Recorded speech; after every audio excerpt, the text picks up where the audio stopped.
ma belle-mère m'a arraché ma robe devant des centaines de personnes dans le centre commercial, hurlant « Voilà ce que méritent les déchets », pendant que des inconnus filmaient mon humiliation, ma nudité exposée à tous. J'étais en larmes, recroquevillé en sous-vêtements sur le sol froid, quand deux hommes en costume luxueux ont fendu la foule et m'ont appelé leur petite sœur.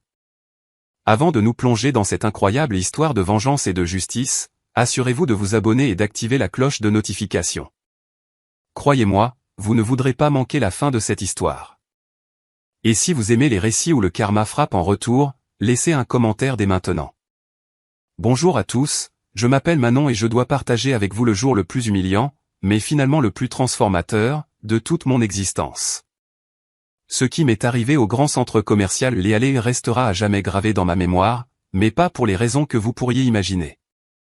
C'est l'histoire de la façon dont les personnes qui auraient dû me protéger sont devenues mes pires ennemis, et comment une famille que je croyais avoir perdue pour toujours est devenue mon salut. Permettez-moi de commencer par le commencement.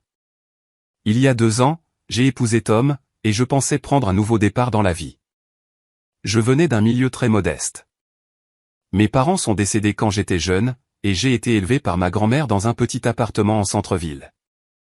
J'avais 2 frères aînés, Léo et Lucas, qui étaient incroyablement intelligents et ambitieux. Après leurs études supérieures, ils sont tous les 2 partis à l'étranger pour des opportunités d'affaires. Nous avons lentement perdu le contact au fil des ans, principalement parce que j'étais tellement concentré sur la construction de ma propre vie et, honnêtement, parce que j'avais honte du peu que j'avais accompli par rapport à eux. Tom semblait parfait lorsque nous nous sommes rencontrés pour la première fois. Il était doux, gentil et venait de ce qui semblait être une famille prospère. Ses parents, Monique et Pierre, vivaient dans une magnifique maison de banlieue. Sa sœur, Sandrine, était toujours vêtue de vêtements de marque et conduisait des voitures de luxe. Je pensais qu'en me mariant dans cette famille, j'obtiendrais la stabilité et le sentiment d'appartenance que j'avais toujours désiré. J'avais terriblement tort. Dès le premier jour où j'ai emménagé dans leur maison, Monique a clairement fait savoir que je n'étais pas la bienvenue. Elle faisait des commentaires sur mes vêtements bon marché, mes origines simples et mon manque d'éducation. Je ne comprends pas pourquoi Tom s'est contenté de quelqu'un comme toi, disait-elle en sirotant son café du matin, son regard me jaugeant avec un mépris à peine voilé. Il aurait pu avoir n'importe quelle fille de notre cercle social. Pierre se contentait d'hocher la tête, sans jamais prendre ma défense, tandis que Sandrine riait et ajoutait ses propres remarques cruelles sur mon apparence ou mes manières. Le pire, c'était la réaction de Tom à tout cela. L'homme que j'avais épousé, qui m'avait promis de m'aimer et de me protéger, restait là, silencieux, chaque fois que sa famille m'attaquait.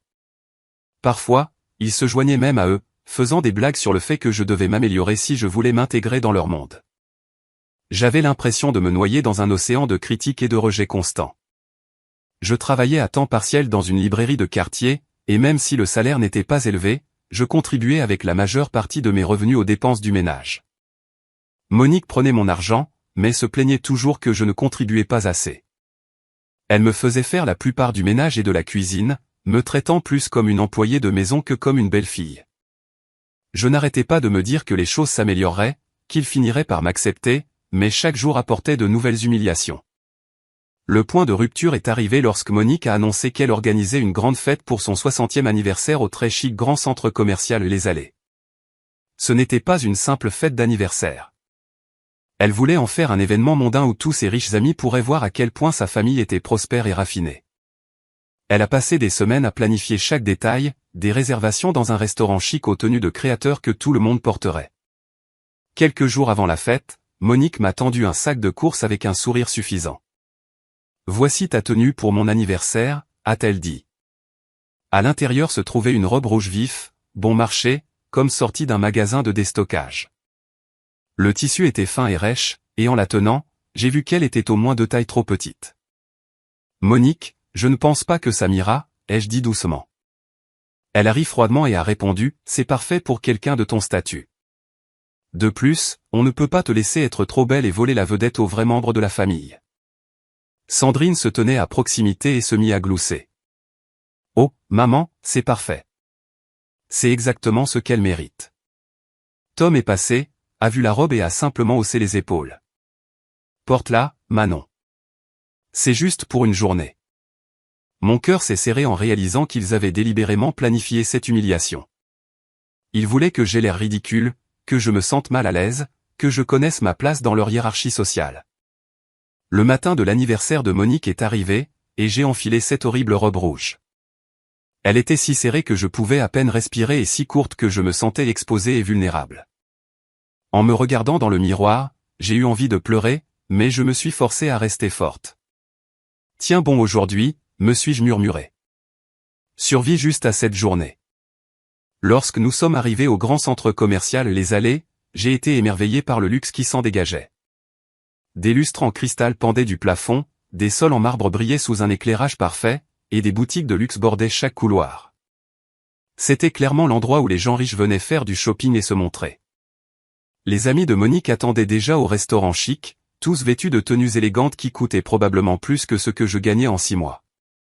Dès que nous sommes entrés dans la zone du restaurant, j'ai senti tous les regards se poser sur moi. Les amis de Monique chuchotaient entre elles, désignant ma robe bon marché et mon apparence inappropriée.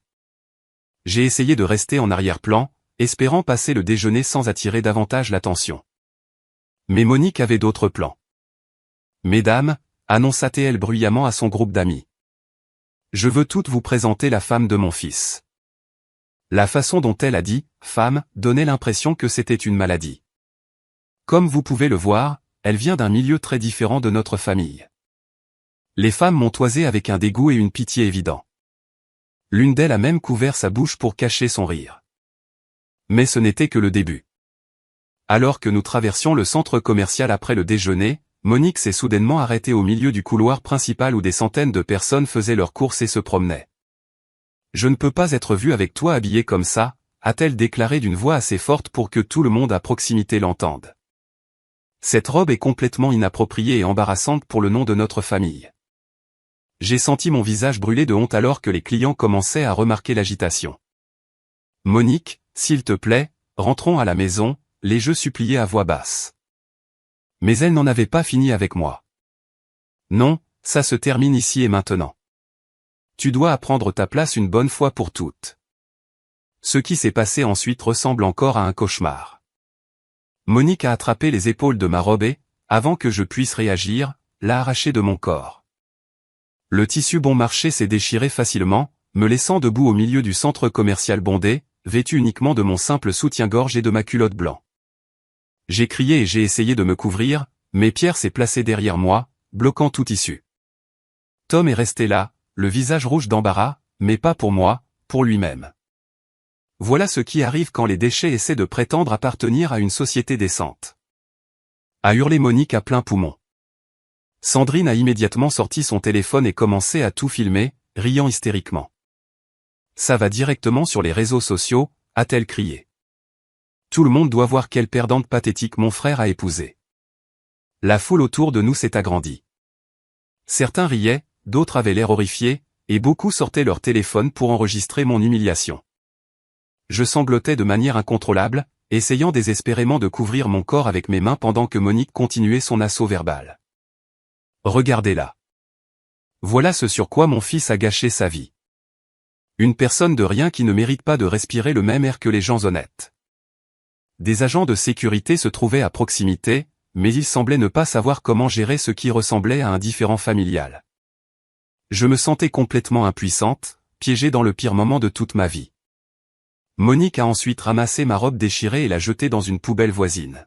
« C'est là sa place », dit-elle avec satisfaction. « Tout comme toi. » J'étais accroupi sur le sol en marbre froid, sanglotant et tremblant, quand j'ai entendu une agitation au bord de la foule.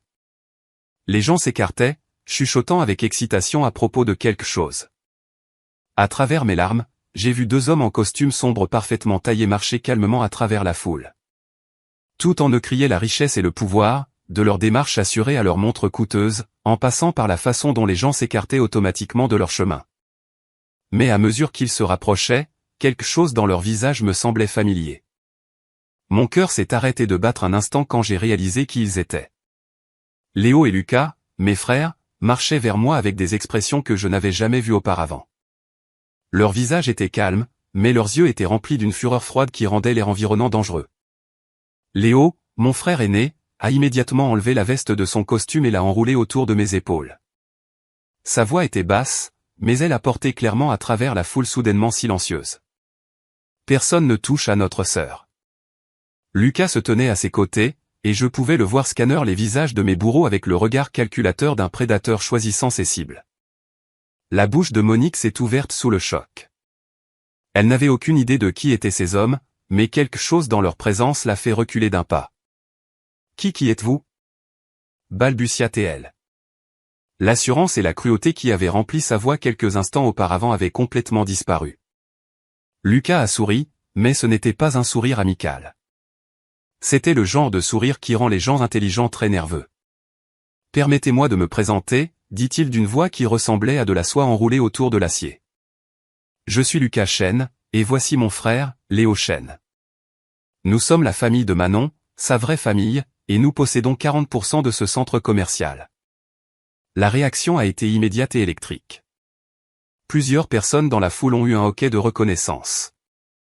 Le directeur du centre commercial, qui observait de loin, s'est soudainement précipité avec une expression paniquée sur le visage. « Monsieur Chen, Monsieur Léo, nous ne savions pas que vous étiez en visite aujourd'hui. Y a-t-il quelque chose que nous puissions faire pour vous ?» J'ai regardé avec stupéfaction le visage de Monique devenir complètement blanc. Pierre a commencé à bégayer et à reculer. Sandrine a rapidement essayé de cacher son téléphone derrière son dos, supprimant probablement les vidéos qu'elle venait d'enregistrer. Tom avait l'air de vouloir disparaître dans le sol. Léo a gardé son bras protecteur autour de moi pendant que Lucas sortait son téléphone et passait un bref appel. « Oui, c'est Lucas Chen. J'ai besoin de notre équipe juridique au grand centre commercial Les Allées immédiatement. Nous avons une situation qui requiert une attention immédiate. » Il a fait une pause, écoutant son interlocuteur. « Non, pas une affaire commerciale, une affaire personnelle. Ma sœur a été agressée et humiliée publiquement. Je veux que tout soit documenté et que toutes les personnes impliquées soient identifiées. » La transformation de l'atmosphère du centre commercial était incroyable. Les agents de sécurité qui avaient été incertains auparavant nous entouraient maintenant, demandant comment ils pouvaient aider. Le directeur du centre commercial s'excusait abondamment et nous offrait l'utilisation de son bureau privé. Les clients qui avaient filmé mon humiliation supprimaient maintenant leurs vidéos, réalisant apparemment qu'ils pourraient avoir des problèmes juridiques s'ils les gardaient. Mais mes frères n'avaient pas fini. Lucas a regardé directement Monique et a dit « Madame, vous venez de commettre une agression et une exhibition sexuelle imposée sur un membre de notre famille. Vous l'avez filmé, diffusé publiquement, et ce dans l'intention claire de causer un dommage psychologique maximal. Nos avocats seront très intéressés d'en discuter avec vous. » Monique a tenté de faire marche arrière désespérément. « Attendez, s'il vous plaît. Il y a eu un malentendu. Nous sommes de la famille. C'était juste un désaccord familial, rien de grave. » Mais Léo l'a interrompu d'un geste. « Vous avez cessé d'être sa famille au moment où vous avez posé les mains sur elle, dit-il doucement. Et nous avons cessé de nous soucier de vos excuses au moment où nous avons vu notre sœur pleurer sur ce sol. » Il s'est tourné vers Tom, et sa voix est devenue encore plus froide. « Quant à toi, l'homme qui a promis de la protéger et qui est resté là pendant qu'elle était torturée, tu vas découvrir qu'il y a des conséquences à briser les promesses faites aux personnes que nous aimons. » En moins d'une heure, le centre commercial s'est transformé en ce qui ressemblait à un centre de commandement pour la justice. Les avocats de mon frère sont arrivés avec des mallettes pleines de documents. Des enquêteurs privés ont commencé à interroger les témoins et à recueillir des preuves. Les vidéos que Sandrine et d'autres avaient prises ont été récupérées par des voies légales et deviendraient des preuves dans de multiples poursuites judiciaires. Mais les conséquences immédiates ont été encore plus spectaculaires. Lucas a passé quelques appels téléphoniques et j'ai regardé avec stupéfaction le monde parfait de Monique s'effondrer en temps réel. Il s'est avéré que Pierre travaillait pour une entreprise qui faisait des affaires importantes avec l'une des firmes de mon frère. Cette relation commerciale a pris fin avec un seul appel téléphonique. Les cartes de crédit de Sandrine, financées par les comptes de ses parents, ont été gelées pour activités suspectes auprès de diverses institutions financières où mes frères avaient de l'influence. L'adhésion de Monique à son club privé exclusif a été suspendue en attente d'examen après une dénonciation anonyme sur sa conduite. Le restaurant chic où nous avions déjeuné plus tôt a reçu la visite d'inspecteurs sanitaires en moins de 2 heures. Même leur société de crédit immobilier a reçu un appel pour revoir le statut de leur compte. Tom, quant à lui, s'est vu signifier les papiers de divorce que j'avais secrètement préparés des mois plus tôt, mais que je n'avais jamais eu le courage de déposer. L'équipe juridique de mon frère les lui a remis là, dans le centre commercial, accompagné d'une ordonnance restrictive lui interdisant de me contacter ou de s'approcher de ma nouvelle résidence. Le moment le plus satisfaisant est venu lorsque la sécurité du centre commercial a escorté Monique, Pierre et Sandrine hors des lieux avec une interdiction permanente. Alors qu'ils étaient emmenés, Monique a tenté un dernier plaidoyer désespéré. « S'il vous plaît, nous ne savions pas qui elle était. Si nous avions su qu'elle avait des frères aussi puissants, nous n'aurions jamais, mais Lucas l'a interrompu avec un rire sans aucune once d'humour. C'est exactement le problème, dit-il. Vous l'avez traitée de cette façon parce que vous pensiez qu'elle n'avait personne pour la protéger. Vous n'êtes pas désolé pour ce que vous avez fait. Vous êtes juste désolé qu'il y ait des conséquences. Cet après-midi-là, mes frères m'ont emmené dans un bel appartement en plein cœur de la ville qu'ils avaient arrangé pour moi dans l'immeuble le plus exclusif de la ville. Assise dans un luxe que je n'avais jamais imaginé possible, ils m'ont expliqué ce qui leur était arrivé pendant nos années de séparation. Ils avaient bâti un empire technologique qui s'étendait sur plusieurs pays. Ils possédaient des parts dans tout, des centres commerciaux aux entreprises technologiques en passant par des projets immobiliers. Nous ne t'avons jamais oublié, Manon, a dit Léo alors que nous étions assis ensemble ce soir-là. Nous avons essayé de te contacter plusieurs fois, mais ton numéro de téléphone avait changé et nous ne pouvions pas te trouver. Quand notre ami Daniel t'a reconnu sur cette photo de famille que Tom a publiée sur les réseaux sociaux le mois dernier, nous avons immédiatement commencé à enquêter sur ta situation. Nous prévoyions de te faire une surprise ce week-end, mais nous avons appris ce qui s'est passé aujourd'hui. Il s'est avéré que Daniel, qui travaillait dans leur entreprise, était allé à l'école avec Tom et suivait ses réseaux sociaux. Quand il a vu des photos de moi, l'air mince et triste sur diverses photos de famille, il en a parlé à mes frères.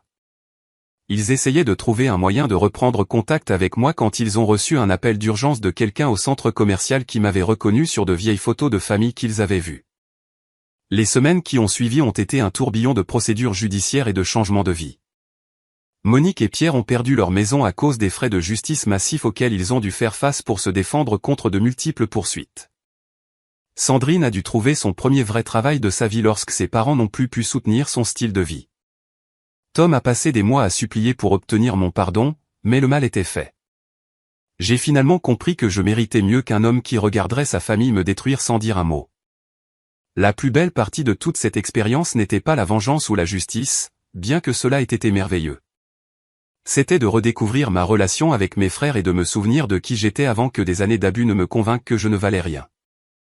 Léo et Lucas ne m'ont pas seulement donné la sécurité financière. Ils m'ont rendu mon estime de moi et ma foi en la famille. J'ai commencé à travailler pour l'une de leurs entreprises, non pas parce que j'avais besoin de charité, mais parce que j'étais réellement talentueuse et capable, des choses que j'avais oubliées sur moi-même. J'ai commencé une thérapie pour guérir des dommages émotionnels de mon mariage. Plus important encore, j'ai appris à fixer des limites et à exiger le respect que je méritais. 6 mois plus tard, j'ai rencontré Antoine, un homme bon et doux qui travaillait comme professeur et me traitait comme si j'étais précieuse dès le premier jour. Le contraste entre lui et Tom était si frappant que c'en était presque drôle. Antoine me demandait comment s'était passée ma journée, célébrait mes réussites et me défendait si quelqu'un me parlait un jour de manière impolie. C'est à ça que l'amour était censé ressembler. 1 an après cette horrible journée au centre commercial, j'ai reçu un faire-part de mariage par la poste. Tom épousait la fille d'une des amies de Monique. Apparemment, ils avaient trouvé quelqu'un d'autre de leur cercle social qui correspondait à leurs standards. J'ai jeté le faire-part sans y penser une seconde et je suis allé acheter une robe pour ma propre fête de fiançailles. Antoine m'avait demandé en mariage la semaine précédente, et mes frères nous organisaient une célébration qui ferait honte à la fête d'anniversaire de Monique. La dernière fois que j'ai eu des nouvelles de mon ancienne belle famille, ils avaient déménagé dans un petit appartement à l'autre bout de la ville et avaient des difficultés financières en raison des frais de justice continus de leurs actions de ce jour-là. Monique avait été obligée de prendre un travail à temps partiel dans un grand magasin, le même genre de travail pour lequel elle se moquait de moi. Sandrine travaillait comme serveuse dans un bistrot et avait appris ce que signifiait dépendre des pourboires de clients qui ne la traitaient pas toujours avec gentillesse. Parfois, on me demande si je me sens mal pour ce qui leur est arrivé. La réponse honnête est non. Je ne me sens pas mal du tout. Ils ne m'ont pas détruite parce qu'ils étaient désespérés, effrayés ou pour se protéger. Ils m'ont détruite parce qu'ils aimaient ça. Ils pensaient que c'était amusant d'humilier quelqu'un qu'ils considéraient comme inférieur. Les conséquences qu'ils ont subies étaient le résultat naturel de leur choix. Tout comme mon bonheur était le résultat naturel d'avoir enfin choisi de me valoriser. En y repensant, j'ai réalisé que le pire jour de ma vie est devenu le premier jour de ma vraie vie. Être déshabillé dans ce centre commercial était horrible, mais cela a aussi dépouillé toutes mes illusions sur les gens que j'avais essayé si fort de satisfaire. Parfois, il faut tout perdre pour réaliser que ce que l'on pensait être tout n'était en réalité rien du tout. Mes frères ne m'ont pas seulement sauvé ce jour-là. Ils m'ont rappelé que je valais la peine d'être sauvé. Ils m'ont montré que la vraie famille ne vous humilie pas pour se valoriser. La vraie famille vous protège, vous soutient et vous aide à devenir la meilleure version de vous-même. Ils m'ont appris qu'avoir de l'argent et du pouvoir ne signifie rien si vous ne les utilisez pas pour prendre soin des gens que vous aimez. Aujourd'hui, j'ai un travail que j'adore, je vis dans une belle maison et je suis marié à un homme qui me trouve incroyable exactement comme je suis. Mes frères et moi nous parlons toutes les semaines, et ils sont tous les deux les parrains de ma petite fille. Monique, Pierre, Sandrine et Tom ne sont plus que des personnages dans une histoire que je raconte parfois pour me rappeler le chemin parcouru. La leçon la plus importante que j'ai apprise est la suivante, ne laissez jamais personne vous convaincre que vous méritez d'être maltraité. Si quelqu'un prétend vous aimer mais permet aux autres de vous faire du mal, il ne vous aime pas vraiment. Le véritable amour est protecteur. Le véritable amour est féroce. Le véritable amour se présente en costume luxueux et change votre monde entier en un seul après-midi. Et c'est ainsi que le karma a bouclé la boucle pour moi. Si cette histoire vous a donné des frissons, cliquez sur le bouton j'aime et partagez-la avec quelqu'un qui a besoin de l'entendre. Avez-vous déjà été témoin d'un karma instantané comme celui-ci? Racontez vos histoires dans les commentaires ci-dessous. N'oubliez pas de vous abonner pour plus d'histoires vraies incroyables, et je vous dis à la prochaine vidéo, où nous explorons un autre conte stupéfiant de justice rendue.